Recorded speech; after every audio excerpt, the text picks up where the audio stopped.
Hey guys and welcome back. तो आज की वीडियो के अंदर हम लोग अपने CSS के अंदर ग्रुपिंग सेलेक्टर को देखने वाले हैं। ये भी एक टाइप का हम लोग का सेलेक्टर ही होता है। जैसे हम लोग का आईडी सेलेक्टर होता था, क्लास सेलेक्टर होता था, वैसे ही हम लोग के पास एक ग्रुपिंग सेलेक्टर नाम का एक सेलेक्टर होता है CSS के अंदर। ये काफ़ी ईजी होता है। इसका सबसे पहले हम लोग डेफिनेशन देखते हैं। तो यहाँ पे लिखा हुआ है grouping selector also known as comma separator selector, यानी कि इसके नाम में ही आ गया कि कॉमा सेपरेटर सेलेक्टर, यानी कि यहाँ पे हम लोग सेलेक्ट तो करेंगे एलिमेंट को but with the help of comma. ठीक, उसके बाद लिखा हुआ है allow you to apply the same style rules to multiple selector, यानी कि इस ग्रुपिंग सेलेक्टर की हेल्प से हम लोग सेम स्टाइल अप्लाई कर सकते हैं अपने मल्टीपल एलिमेंट्स पे। यानी कि यहाँ पे जो सेलेक्टर है, ये सेलेक्टर यानी कि हम लोग को बोल रहा है कि हम लोग का मल्टीपल एलिमेंट है। ठीक, तो सबसे पहले इसका एक एग्जांपल हम लोग यहाँ पे देखते हैं। तो लेट्स सपोज दैट मैंने यहाँ पे एक H1 क्रिएट किया हुआ है, एक S2 क्रिएट किया हुआ है, एक S3 क्रिएट किया हुआ है। H1 के अंदर हम लोग के पास 777 एकेडमी लिखा हुआ है, S2 के अंदर हम लोग के पास अबाउट अस लिखा हुआ है, S3 पे हम लोग के पास कॉन्टैक्ट इन्फॉर्मेशन लिखा हुआ है। ठीक है, अब लेट्स सपोज दैट यहाँ पे हम लोग का तीनों एलिमेंट अलग है। ये हम लोग का H1 है, ये हम लोग का S2 है, ये हम लोग का S3 है। बट हम लोग क्या करना चाहते हैं, हम लोग सेम CSS की प्रॉपर्टी अपने इन तीनों एलिमेंट पे अप्लाई करना चाहते हैं। एग्जाम्पल के लिए लेट्स सपोज दैट कि मैं चाहता हूँ कि ये जो मेरा H1, S2 और S3 है, इनके अंदर जो टेक्स्ट लिखा हुआ है उसका कलर मेरा रेड हो जाए। ठीक, और मैं चाहता हूँ कि तीनों का फ़ंट भी मैं चेंज कर दूँ। तो उसके लिए हम लोग के पास क्या क्या अप्रोचेस हो सकता है। एक अप्रोच हम लोग के पास है कि हम लोग अपने H1 को डायरेक्ट सेलेक्ट कर लें और उसके अंदर अपने CSS की प्रॉपर्टी लिख दें। उसके बाद S2 को सेलेक्ट करके उसके अंदर CSS की प्रॉपर्टी लिख दें। उसके बाद S3 को सेलेक्ट करके उसके अंदर CSS की प्रॉपर्टी लिख दें। ये हम लोग के पास एक वे है। दूसरा वे है हम लोग के पास कि हम लोग अपने H1 को कोई ID दे दें, सेम एज़ अपने S2 को भी कोई ID दे दें, S3 को भी कोई ID दे दें। तीसरा वे है कि हम लोग अपने H1 को कोई क्लास नेम दे दें, S2 को कोई क्लास नेम दे दें और S3 को कोई क्लास नेम दे दें, या फिर हम लोग तीनों को सेम ही क्लास नेम दे दें और सिंपल ये प्रॉपर्टी को अप्लाई कर दें।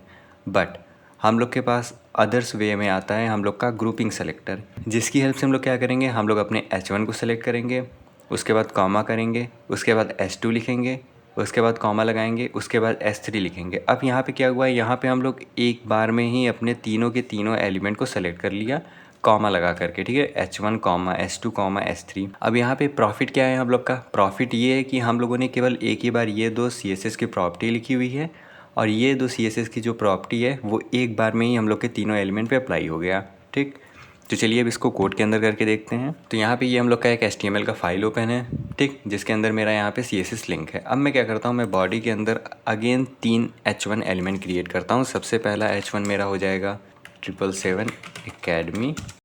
दूसरा हम लोग का S2 हो जाएगा, जिसके अंदर हम लोग लिख देंगे अबाउट अस। तीसरा हम लोग का S3 हो जाएगा, जिसके अंदर हम लोग लिख देंगे कॉन्टैक्ट इन्फो। ठीक, सेव करते हैं इसको।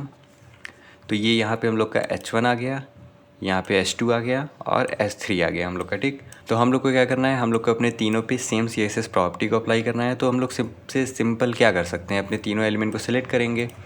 तो हम लोग यहाँ पे क्या करेंगे, सबसे पहले हम लोग H1 लिखेंगे, कॉमा करेंगे, S2 लिखेंगे, कॉमा करेंगे, S3 लिखेंगे।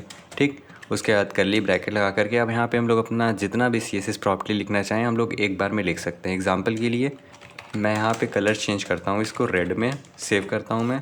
तो ये देखिए हम लोग के H1 पे भी अप्लाई हो गया, S2 पे भी अप्लाई हो गया, S3 पे भी अप्लाई हो गया।